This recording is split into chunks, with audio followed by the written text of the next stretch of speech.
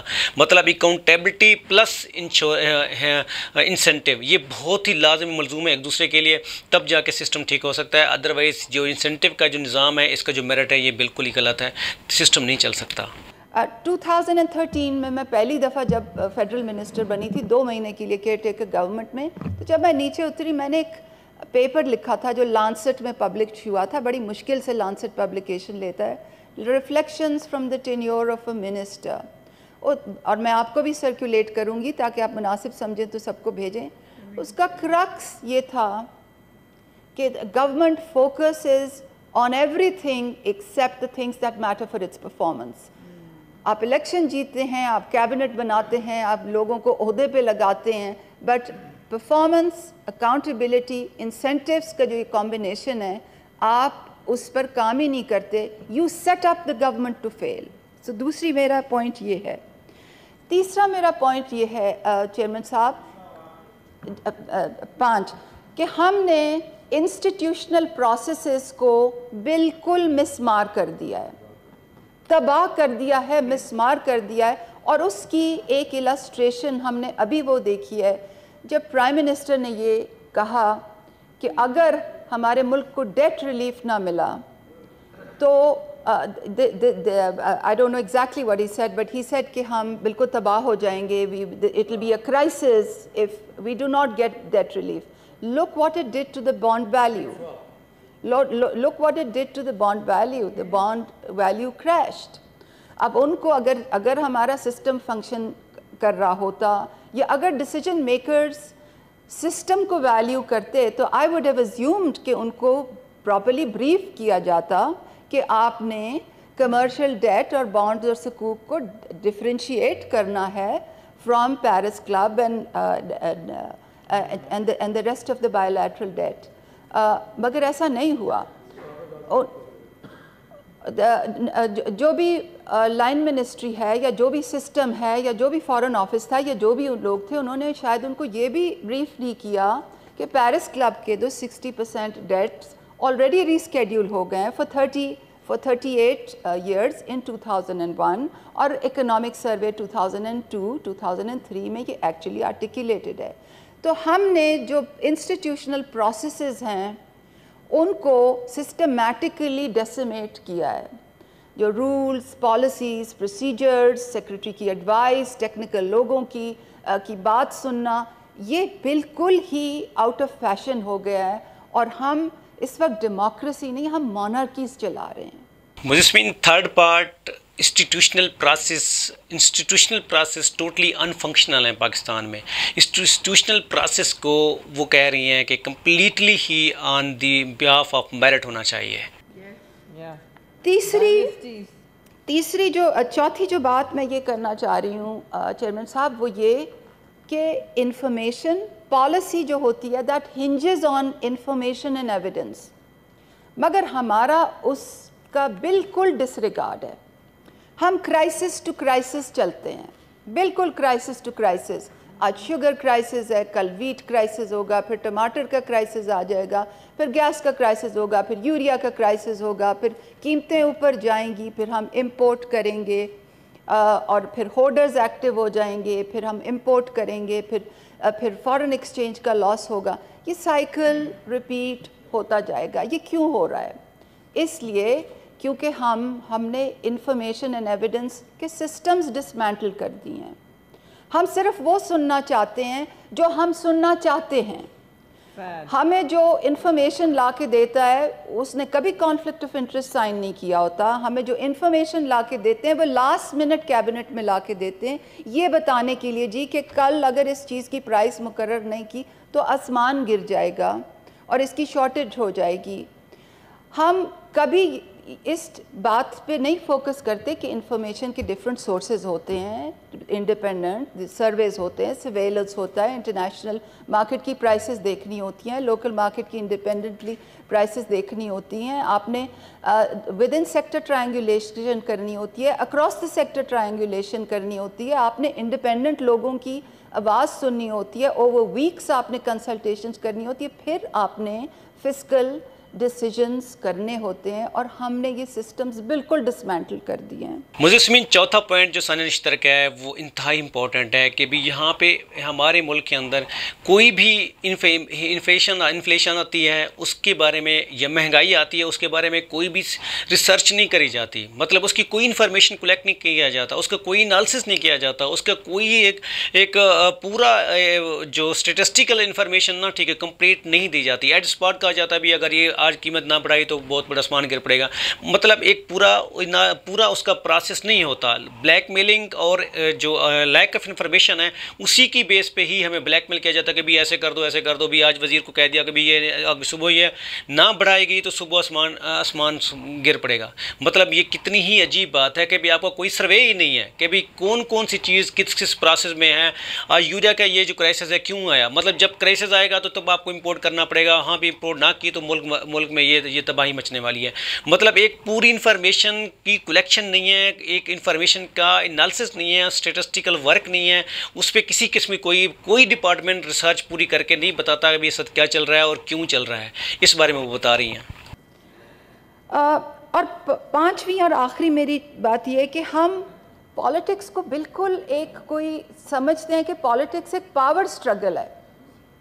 Chairman صاحب 13 جماعتیں اس وقت کیبنٹ میں بیٹھی ہوئی ہیں, 13 جماعتیں کیبنٹ میں بیٹھی ہوئی ہیں, وہ نیب پہ تو کنسنسس کر سکتی ہیں, کیا وہ اس چیز پہ کنسنسس نہیں کر سکتی کہ ڈیٹا انالیٹکس استعمال کر کے جو ٹیکس ایویڈرز ہیں ان کو نوٹس بھیجا جائے اور اپنا ریونیو ڈیفیسٹ پورا کیا جائے؟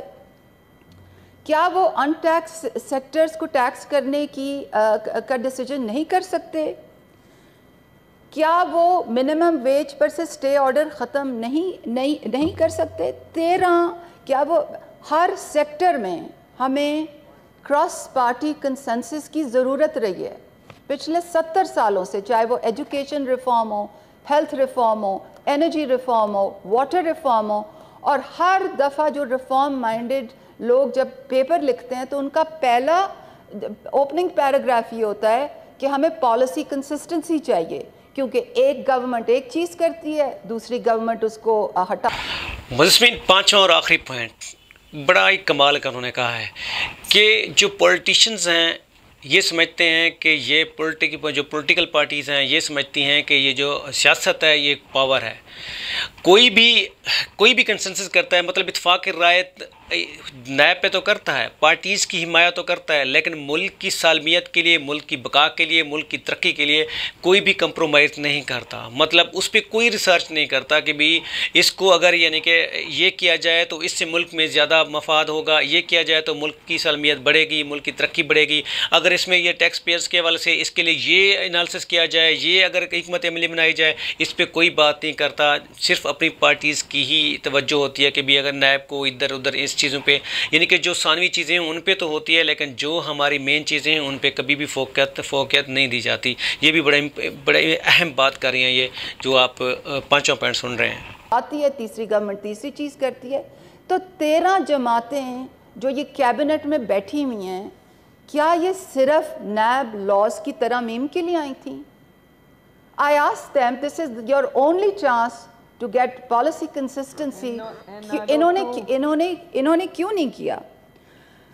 تو آخر میں یہ کہنا چاہتی ہوں چیئرمین صاحب کہ ہم پھر کرائسس ٹو کرائسس لرچ کریں گے, اور آپ اور ہم اس ایوان میں بیٹھ کر اگلے سال اور اس سے اگلے سال اور اس سے اگلے سال یہی باتیں کریں گے. اگر ہم نے یہ بنیادی چیزیں, یہ بنیادی ستون ٹھیک نہیں کی ہے, اگر ہم نے اکاؤنٹیبلٹی کا میکنزم انگرین نہیں کیا, اگر ہم نے پرفارمنس اینڈ انسینٹیوز کی alignment in the right order نہیں کی, اگر ہم نے انفارمیشن اینڈ ایویڈنس کو جو اس کی ڈیو امپورٹنس ہے اور اس کے انسٹیٹیوشنل سٹرکچرز ہیں اس کو مین اسٹریم نہیں کیا، اگر ہم نے اپنے اداروں کی رسپیکٹ نہیں کی، اور اگر ہم پالیٹکس کو صحیح معنوں میں پالیٹکس نہیں سمجھتے، اور اس میں سب سے بڑا جو پلر ہے وہ کرپشن کی روک تھام ہے۔ It augurs no confidence in the people. It augurs no confidence in the people, chairman صاحب، کہ جو کیبنٹ 3/4 آف دا کیبنٹ جو ہے اس کے اوپر کیسز ہیں۔ It augurs no confidence in the system. مجسمین، میں امید کرتا ہوں کہ ان کی جو انہوں نے جو بیان کیا ہے، یہ جو 5 نکات انہوں نے بتائے ہیں، آلموسٹ ہماری ملک کو اس کی ضرورت ہے۔ اگر یہ امپلیمنٹ ہو جاتے ہیں تو ڈیفینیٹلی ملک کے اندر بہت زیادہ ترقی ہوگی، ملک کی سالمیت میں بڑھے گی۔ ملک کے اندر یہ جو ہم کرائسس کا شکار ہوتے ہیں، بات بات پہ ہم ہر وقت نا یہ جو قرضوں کے معاملے میں اتنا زیادہ وہ ہوتے ہیں کہ بھی قرض آئے گا تو یہ ہوگا، قرض آئے گا تو وہ ہوگا، ہر معاملے میں ہم امداد لینے کے پیچھے ٹھہرتے ہیں، پھر ہم تقریباً اپنے قدموں پہ ٹھہر کے ترقی کی راہ پہ چل پڑیں گے۔ اگر یہ پوائنٹ ہمارے امپلیمنٹ ہوتے ہیں، یہ جو 5 نکات انہوں نے بتائے ہیں، انتہائی امپورٹنٹ بات جو انہوں نے کی ہے، اگر یہ امپلیمنٹ ہو جاتی ہے تو ملک کے اندر بہت ہی بہتری آئے گی، بہت ہی تبدیلی آئے گی، اور جس کی ہمیں بہت ہی ضرورت ہے۔ مجسمین، یہ پولیٹیشنس بات کو سمجھیں نہ سمجھیں، لیکن ہماری عوام اس بات کو سمجھتی ہے کہ یہ جو پوائنٹ ہیں یہ کتنے امپورٹنٹ ہیں۔ یہ جو پوائنٹ جب میں نے سنے ہیں، میرے دل نے کہا کہ یہ بات میں نا تقریباً اس کی ویڈیو میں نیٹ پہ ڈالوں تاکہ ہر بندہ اس کو مزید سن سکے، جہاں تک میری آواز جاتی ہے یہ بندے سن سکیں کہ یہ کیا کہہ رہی ہیں، اور واقعی کتنی ایک تجزیے کے ساتھ کمال کی بات انہوں نے کی ہے۔ مجھے اجازت دیجیے، واک ٹرینڈ یوٹیوب چینل سے امجد رضا گوری، اللہ حافظ۔